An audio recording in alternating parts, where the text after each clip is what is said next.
اون پر کیا ملے گا؟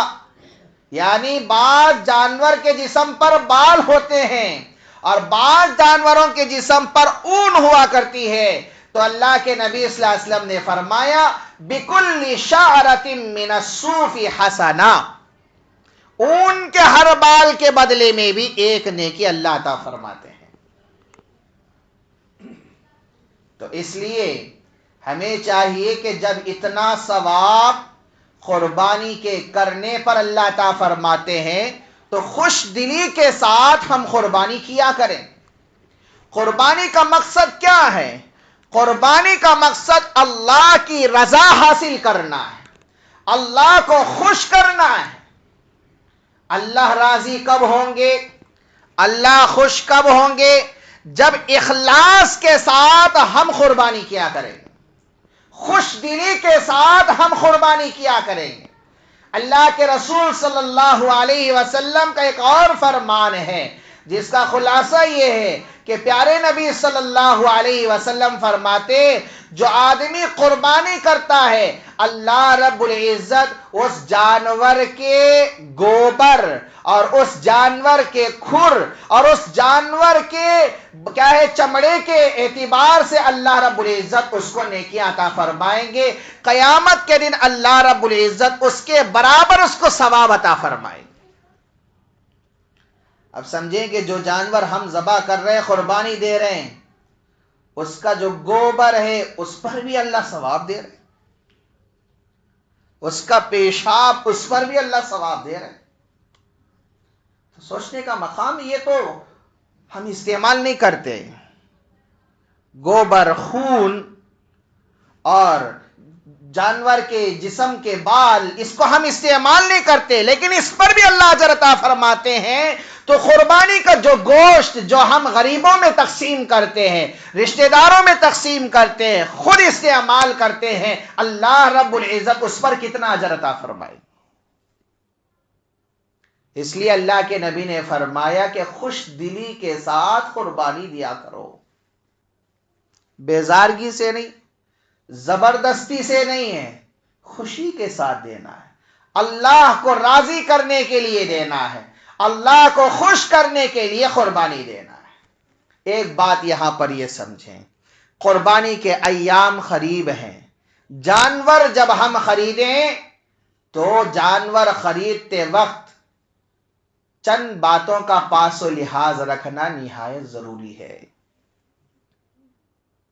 جو جانور اچھا دکھا خرید لیے ایسا نہیں، چند شرائط دین اسلام بیان فرمائے ہیں، ان شرائط کا پاس و لحاظ رکھتے ہوئے جانور کو خریدنا چاہیے۔ سب سے پہلے جانور جو خریدے تو اس کی عمر دیکھیں، عمر دیکھنا بہت ضروری ہے۔ بکرا، بکری ہے، پوٹلا ہے، یہ جانوروں کی عمر مکمل 1 سال ہونی ہے۔ کتنے؟ 1 سال کا جانور ہونا چاہیے۔ 1 سال سے 1 دن بھی کم ہے، آپ نے قربانی کی، آپ کی قربانی نہیں ہوگی۔ مکمل 1 سال۔ جو بیچ رہا ہے آپ سے پوچھ لے کہ بھائی اس کی عمر کتنی ہے؟ 1 سال ہے، آپ اس کو کیا ہے قربانی میں دے سکتے ہیں۔ ایک طریقہ ایک اور ہے، جانور کی عمر پہچاننے کے لیے بعض لوگ اس کے دانت دیکھتے ہیں، دانتوں کا بھی اعتبار، دانتوں سے پتا چلا کہ اس کی عمر 1 سال ہے یا 1 سال سے زیادہ ہے، آپ قربانی کر سکتے ہیں۔ یہ چھوٹے جانوروں کی عمر 1 سال ہونی چاہیے، اور جو گائے ہے، بیل ہے، بھینس ہے، اس کی عمر 2 سال ہونی چاہیے مکمل طور پر۔ 2 سال سے کم ہے قربانی نہیں ہوگی۔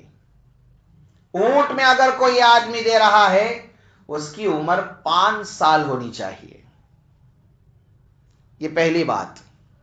حضرت عبید ابن فیروز حضرت براء ابن عازب رضی اللہ تعالیٰ عنہ سے پوچھتے ہیں کہ پیارے نبی صلی اللہ علیہ وسلم نے کن کن جانوروں کی قربانی کرنے سے منع فرمایا ہے، آپ بتائیں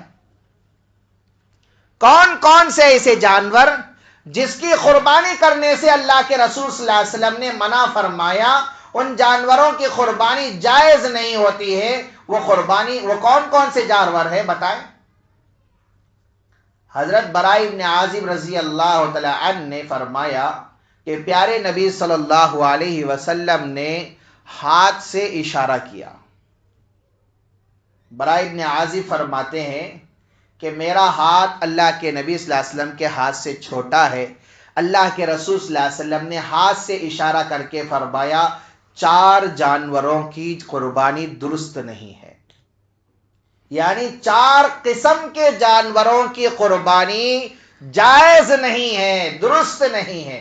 وہ 4 قسم کے جانور کیا ہیں؟ نمبر 1، پیارے نبی صلی اللہ علیہ وسلم نے فرمایا ایسا کانا جانور جس کا کانا پن ظاہر ہو۔ ایک ہوتا ہے اندھا یعنی دکھائی نہ دینا، ایک ہوتا ہے کانا۔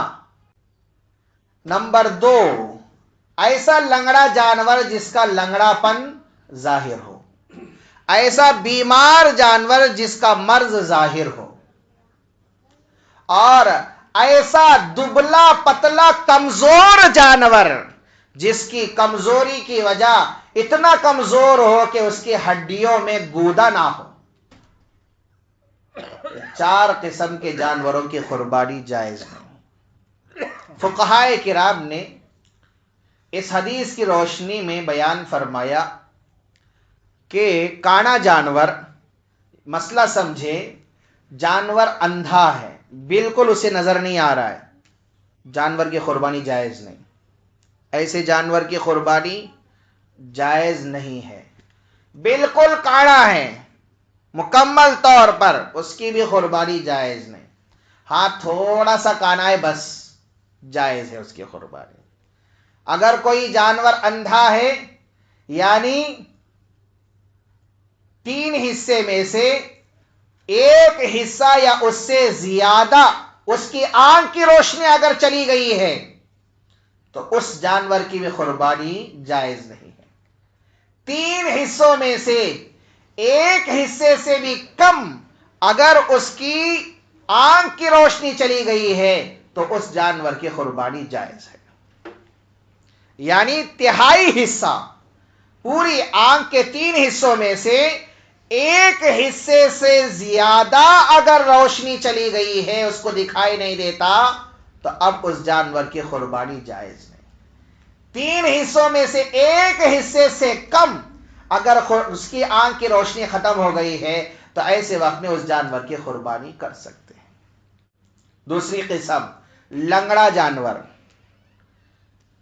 اس کا پیر ٹوٹ گیا، تو اب مسئلہ یہاں پر سمجھیں کہ اس کا پیر اگر ٹوٹ گیا ہے تو 3 پیروں پر جانور چل رہا ہے، ایک پیر نیچے بالکل ٹیک ہی نہیں رہا، اس کا پیر لٹک رہا ہے، تو اب اس جانور کی قربانی بھی جائز نہیں۔ 3 پیروں پر چل رہا ہے، چوتھا پیر بھی ٹیکا لے رہا ہے، ٹیکتے ہوئے چوتھے پیر پر بھی جا رہا ہے، تو اس جانور کی قربانی جائز ہو جاتی ہے۔